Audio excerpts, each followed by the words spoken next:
আমার পীর বিদায় লগ্নে চোখের পানি ফেলে ফেলে ডুকরিয়ে ডুকরিয়ে আমার বিদায় লগ্নে কাঁদতেছিলেন।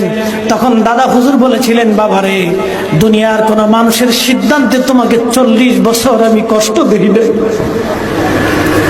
40 বছর তোমাকে না খাওয়াই রাখছি, 40 বছরের দিন রাত্রে অর্ধ চামচ এক বেলা খাওয়াইছি, জীবনে রাত্রি বেলা তোকে আরাম করে ঘুমাইতে দেই নাই, 40 বছর তোকে আরামের বিছনা দেই নাই, সালার চটের উপরে ঘুমাইছো, দামি বালিশ তোমাকে দেই নাই, ইটের উপরে মাথা রেখে ঘুমাইছো, 40 বছর তুমি আমার দপ্তরে থেকেছো। বাবা, আমি পীর, আমার মন চাইতো তোমাকে ভালো ভালো খাবার খাওয়াই, কিন্তু বাজান রে, আমার আল্লাহ এবং রসুল তোমার ব্যাপারে আমাকে কখনোই হুকুম দেয় নাই। 40টা বছর তোকে আমি কষ্ট দিয়েছি, 40 বছর তোকে কষ্ট দিয়েছি, আমি আমার নিজের ইচ্ছায় তোমাকে কষ্ট দেই নাই। বাবা, তোমাকে একটা দায়িত্ব দিয়ে তোমাকে পাঠানো হলো।